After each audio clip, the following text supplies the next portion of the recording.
Bonjour, ici Micheline Book encore une fois avec une entrevue très spéciale pour vous faire connaître quelqu'un qui s'y connaît en personal branding, pour le faire, pour être quelqu'un qui s'occupe très bien du développement de sa présence publique sur le web.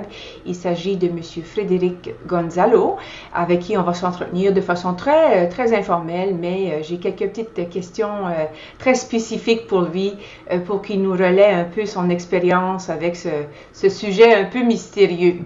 Alors, Frédéric, je demanderais tout simplement pour commencer, d'une part, merci beaucoup d'être là, et de Plaisir. dire aux gens qui nous écoutent, qui es-tu et que fais-tu?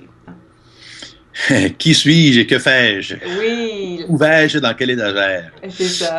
Alors, je suis depuis 2 ans et demi, presque 3 ans, à mon compte. Je suis blogueur, je suis conférencier, formateur et consultant. Je me spécialise dans tout ce qui est marketing, médias sociaux et particulièrement lié au monde touristique. Mhm. Alors, il m'arrive parfois de faire quelques mandats, quelques conférences dans d'autres industries ou dans des trucs plus généralistes. Mhm. Mais 90-95% de ce que je fais est lié au monde touristique, hospitalité, destination, hôtellerie, restauration. Mhm. Donc, et donc, c'est ça, je m'applique sur mon blog notamment, et je collabore aussi à différents blogs où je rédige sur le sujet du e-tourisme ou du tourisme numérique là, en bon français, mais également l'utilisation des médias sociaux dans un contexte d'affaires. Donc toujours, comment on peut utiliser ça pour qu'un entrepreneur, une PME ou une grosse entreprise peut tirer son épingle du jeu. On sait que ça soulève un paquet de questionnements, un paquet d'enjeux, de défis, d'opportunités. Donc souvent, c'est de reprendre. Moi, j'ai un 19-20 ans d'expérience dans le domaine touristique, dans le domaine du marketing, des communications et des ventes. Alors, les 3-4 dernières années ont été plus dédiées au domaine numérique, mais j'amène aussi ce background-là qui est quand même généraliste dans le monde des communications, du marketing, particulièrement en tourisme, là, pour différentes clientèles. Et donc, je donne des conférences souvent. Et je donne aussi des webinaires depuis quelques mois. Mhm. Un nouveau développement là, dans mon modèle d'affaires. On pourra en parler tout à l'heure. Mais donc, ça résume grosso modo Mhm. qui je suis. Mais ce que je trouve intéressant dans ton positionnement et la façon que tu abordes le web, justement, c'est que, premièrement, tu as choisi une niche. Hein. Le tourisme, c'est vraiment, marketing, ça s'applique à toutes les sauces, mais tu as vraiment réussi à trouver un sujet, une niche particulière, peut-être par passion, peut-être par défaut aussi. Des fois, c'est la vie qui nous mène vers Ouais. ces domaines d'activité-là, mais tu es niché. Donc, on pense Frédéric Gonzalo tout de suite et de plus en plus, j'imagine, tu le ressens, que les Ouais. gens qui vont communiquer avec toi, ça va être des gens qui sont liés à cet intérêt-là que vous avez pour tout le monde touristique. Est-ce que j'ai tort ou est-ce Non, que non, tout j'ai... à fait. Puis c'est intentionnel. Je me souviens à l'automne 2011, quand en fait, j'ai quitté le Massif de Charlevoix. C'est mon Oui. dernier poste que j'étais vice-président marketing et communication au Massif de Charlevoix, le projet récréo-touristique. Fin 2011, donc le projet, en tout cas mon mandat se terminait. Et j'ai décidé donc de partir ma boîte, Gonzo Marketing. Et je me souviens, c'était novembre 2011 et je me demandais pour mes cartes d'affaires, qu'est-ce que je mets là-dessus? Et j'ai intentionnellement, sur mes cartes d'affaires, sur Gonzo Marketing, j'ai pas mis le mot tourisme. À ce moment-là, je me disais, je vais parler de stratégie marketing, de médias sociaux, de nouvelles technologies, d'accompagnement. Ça, c'était au niveau de Gonzo Marketing et au niveau de ma carte d'affaires. Sauf que, d'un autre côté, je sais qu'il y a plusieurs écoles de pensée qui disent qu'effectivement, tu peux soit aller vers du généraliste ou te tailler une niche et l'exploiter. Ma crainte que j'avais à l'époque, c'est que je me disais, le tourisme, est-ce que je vais avoir fait le tour du jardin trop rapidement Mhm. dans un marché comme le Québec? Il faut comprendre que moi, je rédige et je donne des conférences dans les deux langues, c'est-à-dire autant en français qu'en anglais. Mon blog, les textes sont pas les mêmes en français qu'en anglais. Alors, je me suis dit, bon, en quelque part, c'est pas dramatique parce que je pourrais développer le côté anglophone sur le marché canadien international, Mhm. mais ça, c'est de plus longue haleine. Mais toujours est-il qu'au bout de 6 mois, j'ai rapidement constaté de toute façon que les contrats provenaient du domaine touristique. Alors, j'ai un peu dévié et j'ai maintenu quand même sur ma carte d'affaires un aspect assez généraliste, Mais dans les faits, sur mon blog, je suis marqué, c'est vulgarisateur marketing en e-tourisme. Dans mon bio, mon profil Twitter, c'est bien marqué en tourisme. Donc, je l'affiche quand même dans mon LinkedIn également. Mais j'essaie de pas trop me cantonner dans un coin. Mais en côté, j'ai une niche, je l'assume. Alors, c'est ça, il y a eu une évolution quand même. Parce qu'au début, je n'étais pas sûr que c'était le bon coup à faire. Mais aujourd'hui, je réalise qu'effectivement, avoir ma niche, c'est parfait. Puis avoir, comme je dis, un 5 à 10 peut-être de mandats dans l'année qui vont provenir d'ailleurs, c'est très correct, mais... Ouais, mais est-ce que je peux aussi aller mentionner que de ce que je peux observer, parce que je t'observe, tu sais que je t'observe, mais je constate que maintenant tu es tu es allé en France. Les gens de la communauté, de ce que je vois du côté de e-tourisme français, savent qui tu es et qu'est-ce que tu fais. Et la francophonie, c'est un monde extrêmement diversifié. Et tu vois, parce que le personal branding, il faut pouvoir se différencier. Hein, il faut pouvoir pointer à notre différence. Et je trouvais que ton exemple était très illustre à ce niveau-là, que oui, le marketing, c'est quelque chose qui s'applique à toutes les sauces, mais quand on arrive dans sa niche, mais à ce moment-là, on peut développer des approches différentes. Pour revenir à ton positionnement, tu l'as déjà mentionné, tu as un blog, tu es aussi présent sur quand même plusieurs réseaux. Twitter, Facebook. Tu fais également une utilisation du courriel qui est fort efficace. Je ne sais pas si tu veux peut-être nous donner un petit peu le sommaire de ton expérience par rapport au fait que tu gères plusieurs présences et nous pointer, si c'est pas indiscret, là, sur celui ou telle démarche qui quand même te rapporte plus ou te met plus en contact avec ta clientèle, là. Oui. Ben, le plus grand défi, effectivement, quand on est une PPME, dans ce cas-ci, une personne, bon, c'est sûr que dans certains contrats que je fais, j'ai des collaborateurs qui peuvent me donner un coup de main, mais en général, le personal branding repose sur une personne. Alors, c'est sûr que ça fait plusieurs réseaux à gérer. Alors, j'ai une présence sur la plupart des médias sociaux, mais il y en a certains canaux qui sont plus dynamiques que d'autres. On disait tantôt, tu sais, des spécialistes des médias sociaux, il y en a plusieurs. Moi, c'est pour ça que j'ai pris la niche du tourisme. Mais si tu n'es pas actif et que tu n'essaies pas des choses sur les différents médias sociaux, tu vas difficilement pouvoir en parler de façon convaincante auprès d'un public, quand tu as une conférence ou une formation, ou même auprès d'un client. Donc, j'ai une présence, je dirais, sur la plupart des médias sociaux principaux. C'est-à-dire sur Facebook. Je suis sur Facebook sur une base personnelle depuis 2006-2007, je pense. J'ai été tardif à mettre une page d'entreprise, c'est-à-dire ma page Gundu Marketing. En fait, j'ai commencé en mars cette année. Je donnais des formations sur le Facebook Marketing. J'ai d'autres pages, donc j'utilisais d'autres exemples. Mais comme j'ai voulu lancer justement mon programme de webinaire plus tôt cette année, je trouvais que c'était d'avoir une page me permettait de pouvoir cibler, faire de la publicité. Et donc, j'ai une page d'entreprise sur Facebook depuis environ 6 mois, un petit peu moins de 6 mois. Twitter, depuis 2009 et activement depuis 2010. Je suis rendu à, je sais pas, 9000, 10 000 fans, donc followers plutôt. Twitter, donc je suis très actif et je partage beaucoup d'informations. C'est un excellent relayeur. On peut aller trouver beaucoup d'informations. J'aime beaucoup Twitter pour ça. Google ton blog est ton centre. C'est sûr, oui. Commençons par le commencement. Mon blog est l'épicentre de ma stratégie. Oui. OK? Parce que tous les médias sociaux sont des amplificateurs de contenu. Mais encore faut-il qu'on amplifie quelque chose qui réside dans quelque part. Alors, dans les formations que je donne, puis bon, tu dis que tu m'observes, donc tu sais de quoi je parle. On dit tout le temps qu'on doit développer qu'on appelle le own media, les médias qui nous appartiennent. Donc, c'est pour ça que pour moi, j'ai investi beaucoup dans mon blog, mon site web, parce que c'est un média qui m'appartient, sur lequel j'ai un contrôle, et également la base de données. Donc, on parlait de courriel, effectivement, l'infolette, j'utilise MailChimp, parce que pour moi, c'est important.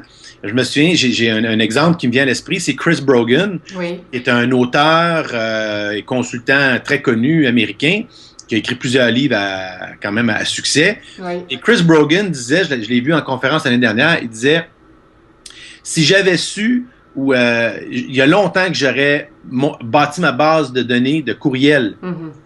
Parce qu'il fut un temps où il y avait plus d'1 million de followers, je pense, sur son compte Twitter ou sur Facebook, mais il investissait peu sur ses bases de données courriel. Et lui aussi, je dis, il vend des webinaires, il vend des formations en ligne.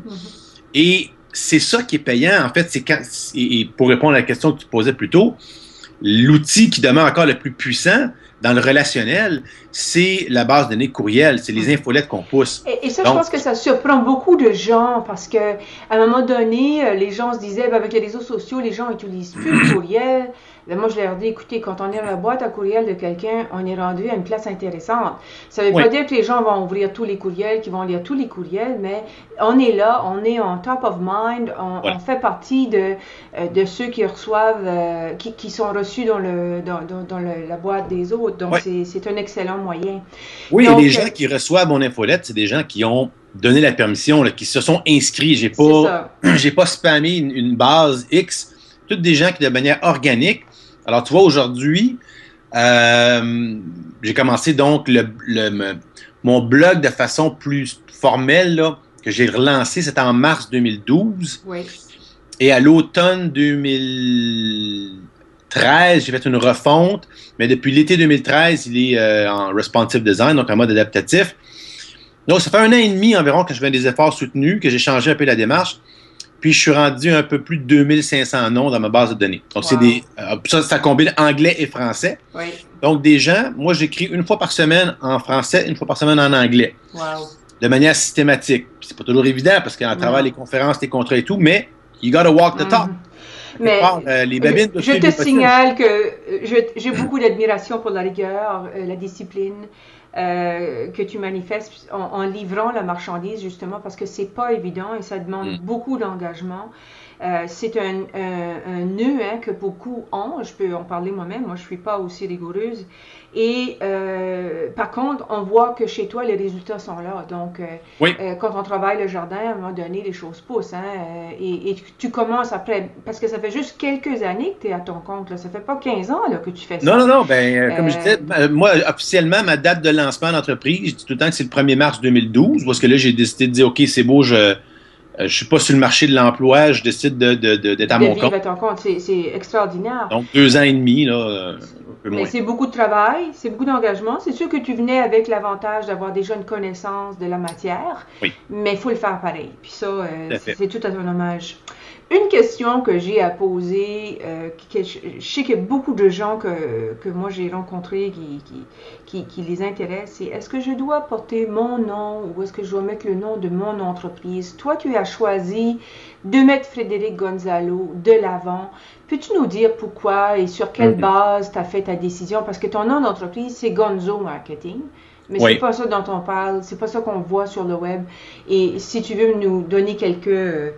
C'est très difficile de faire ce choix-là et je pense que c'est vraiment chaque cas est personnel. Donc, c'est difficile pour moi de donner une réponse qui va dire aux gens, alignez-vous vers un sens ou l'autre. Cependant, quand j'avais parti mon blog en avril 2011, alors que j'étais encore au Massif, c'était un peu comme un sideline, je l'avais appelé Travel and Marketing 2.0. OK. Donc, mais encore là, c'était un mot en anglais. Mon blog était bilingue. C'était un peu une approche là, très essai-erreur. Et quand, justement, en mars 2012, j'ai relancé avec un site, à ce moment-là, je m'étais assis avec une petite agence à Québec. On avait eu la discussion. Est-ce qu'on n'est pas avec un nom? Est-ce qu'on prend Gonzo Marketing? Est-ce qu'on donne un nom au blog? Ou est-ce que c'est... Et déjà, le constat se faisait que je signais une chronique dans le Tourisme Express. C'était Frédéric Gonzalo. J'ai regardé un peu ce qui se faisait ailleurs, particulièrement du côté des États-Unis. Et les deux modèles coexistent. J'ai regardé justement Chris Brogan, Mari Smith, qui est une spécialiste de Facebook, Amy Porterfield. C'est tous des gens, eux autres, c'est leur nom. Alors que tu en as d'autres, comme Jay Baer, qui est un auteur, aussi un conférencier génial. Mais Jay Baer est connu en tant que personne, son nom circule beaucoup, mais quand tu vas sur son site web, c'est Convince and Convert. Convince and Convert, c'est le nom de ton entreprise. Donc, il y a du staff et ça peut l'aider à gérer. Je regarde Mark Schaefer qui venait à Montréal l'année passée, Oui. Que je crois que tu connais aussi. Oui, oui, oui. Lui, c'est Mark Schaefer, c'est lui, sauf que son blog s'appelle Grow, donc la croissance, et il y a des collaborateurs. Fait que l'avantage, l'inconvénient dans chacun des cas, c'est que, évidemment, quand tu utilises un nom d'entreprise, tu peux avoir une croissance, mais au niveau de la reconnaissance de l'individu, ça peut être plus long, à moins que, évidemment, ces gens-là ont une certaine notoriété. Mais Tony Robbins, c'est Tony Robbins. Oui. Je ne cherche pas à savoir ce qu'on a de son site web. Fait que, moi, j'étais plus sur ce modèle-là, un peu comme, oui, si on regarde du côté du Québec, des modèles qu'on connaît peut-être un peu plus. Le meilleur exemple de personal branding que je vois, moi, c'est Ricardo. Hein? Oui, oui, c'est bon, Ricardo, absolument. C'est Ricardo. Je ne sais pas c'est quoi son nom d'entreprise, il y en a peut-être une, mais c'est Ricardo. Véro, c'est Véronique Cloutier. Son magazine, c'est Véro. Donc, c'est du personal branding au même titre que Martha Stewart. Bon, les exemples, là, Oprah. Bon, c'est la création d'une marque, finalement. C'est vraiment la création d'une marque sur laquelle on peut apposer des valeurs et qui donne un sens au public de cette promesse-là. Hein, si je fais affaire avec Frédéric, ben, je vais avoir des conseils spécialisés, je vais faire affaire avec quelqu'un qui connaît ça et qui est capable de me guider dans ce processus-là. Absolument, je suis d'accord avec toi, c'est très subjectif, puis c'est très individuel. Par contre, je ne sais pas si tu serais d'accord avec cette idée quand même que moi, je recommande aux gens d'acheter leur nom de domaine si leur nom de domaine personnel est disponible. Oui, donc, au minimum, faire ça, on peut toujours faire un lien vers un autre site et ça nous appartient. Et si jamais, pour quelque raison que ce soit, on veut revenir, ben, on a la propriété, c'est à nous. Je le vois déjà maintenant, beaucoup de gens n'y ont pas pensé à cet aspect-là. Puis, hier même, j'étais avec un client et tout d'un coup, il se rend compte que son nom de domaine ne lui appartient pas. Et que surtout ceux qui ont un nom assez commun. Je veux dire, Frédéric Gonzalo, à la limite, tu pourrais faire des réclamations. Si quelqu'un réclame ce nom-là, tu pourrais faire des démarches auprès là, de certaines instances sur Internet pour dire, écoutez, c'est mon nom. Il n'y en a pas deux. Mais quelqu'un, Pascal Tremblay ou Jean Simoneau, il peut en avoir un paquet. Exactement. Là, ça devient plus difficile parce que le premier qui l'a pris, d'attitude, là, tu peux pas... C'est non négociable, effectivement. OK. Alors, ça, c'était ça. Je voulais peut-être avoir aussi parce que, tu sais, le personal branding, c'est quand même quelque chose qui est relativement nouveau dans l'esprit des gens. Moi, quand j'en parle, ne serait-ce que de façon personnelle avec des collègues et tout ça, il y a un petit aspect péjoratif à ça. C'est se vendre. On associe ça à une démarche vraiment vous voulez être des célébrités. Et ce n'est pas ça vraiment. Et je voulais savoir comment toi tu conçois ce concept-là de personal branding. Et est-ce que tu réfléchis à ça consciemment ou tu le vois plutôt comme autrement là? Le volet péjoratif, je pense que c'est une ancienne école de pensée. Je pense qu'aujourd'hui, en 2014 et à l'avenir, le personal branding devient de rigueur. Maintenant, c'est jusqu'à quel point les personnes veulent le pousser. Mais à l'ère des médias sociaux, on a une présence sur Facebook, sur LinkedIn et ailleurs. C'est reconnu d'ailleurs, 92% des employeurs aujourd'hui, dans un cadre de recrutement, vont valider un candidat ou autre en faisant une recherche sur le web. Donc, par défaut, le personal branding, il y en a qui vont peut-être dire c'est péjoratif, qui ne la gèrent pas. Too bad, quelqu'un d'autre la gère pour toi, ou en tout cas, on a tous une ombre numérique. Maintenant, il n'en tient qu'à nous de la gérer. Maintenant, après ça, c'est sûr que du personal branding, c'est d'en faire un effort conscient pour justement gérer ça. Je veux dire, avoir un profil bien complet sur son compte LinkedIn, c'est important. Sur Facebook, même si c'est juste sur une base personnelle, de ne pas mettre des photos compromettantes ou autres, donc de gérer qui sont les amis qui voient certains types de photos avec des paramètres de sécurité qu'il suffit de comprendre, que c'est pas sorcier. C'est à ce niveau-là, mais non, moi je ne vois pas ça de façon péjorative, mais c'est sûr que ça demande un effort conscient. C'est pour ça que sur ma page Facebook, notamment, je l'ai longtemps géré à deux volets. J'avais certains messages que je mettais publics quand je trouvais que c'était d'intérêt et d'autres que je gérais juste à mes amis, des photos de famille et tout. Et c'est pour ça qu'en ayant créé cette page d'entreprise-là plus tôt cette année, ça m'a permis de mieux scinder les choses. Mais je vivais très bien avec ça, là, aller jusqu'au mois de mars 2014.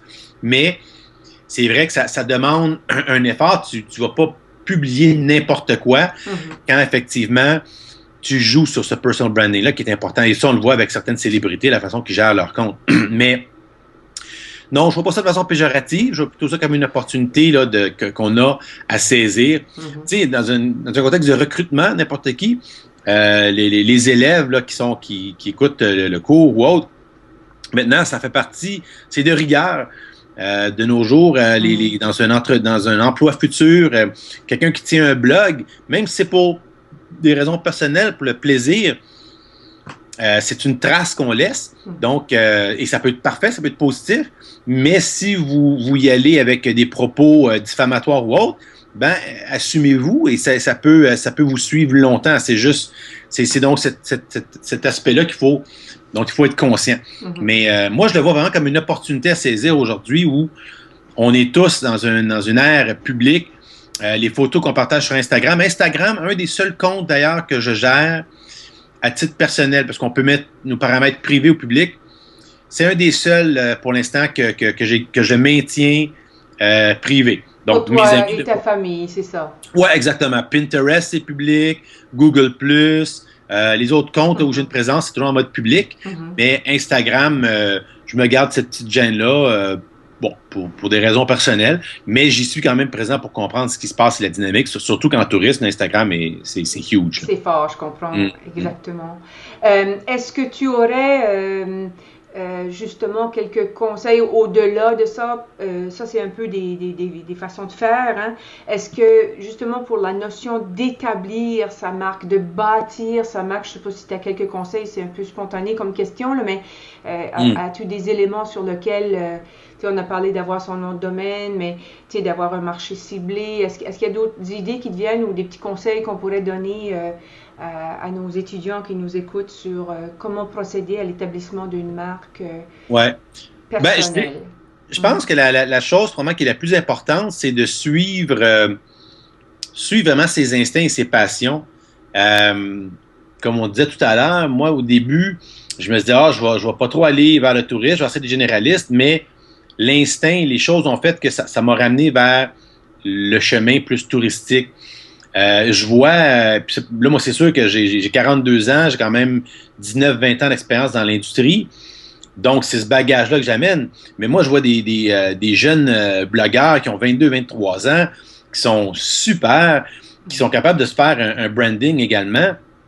Donc, ils ont de passion, par exemple, la nourriture. Fait qu'ils vont parler des différents restaurants qu'ils visitent, des recettes qu'ils ont faites sur le barbecue.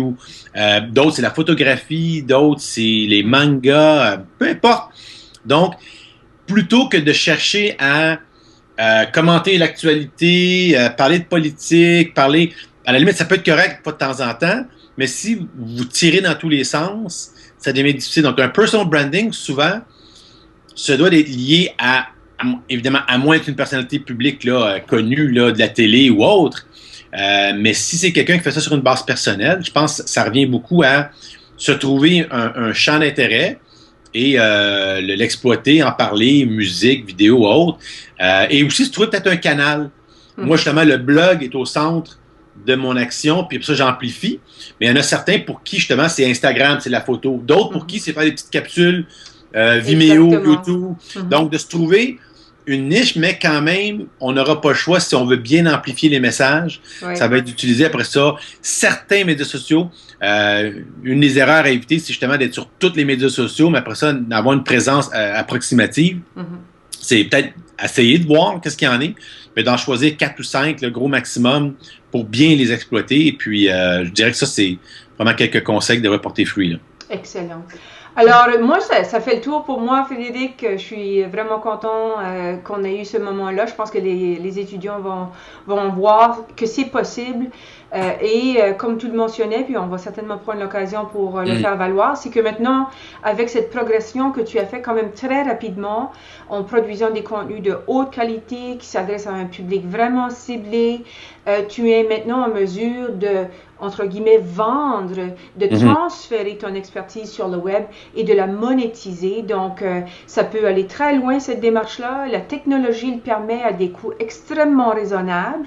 Donc, pourquoi pas? C'est sûr, ça demande demande de l'effort, ça demande un peu de, comment on dit ça, de la sueur. Il y a une expression que je cherche. Ouais, c'est 1% d'inspiration, 99% de transpiration. Exactement. Donc, bravo à toi. Puis, je te souhaite une excellente continuité et beaucoup de succès en affaires. Puis, au plaisir de garder contact. Merci Micheline, puis bonne chance et puis salutations au groupe. Excellent. Salut.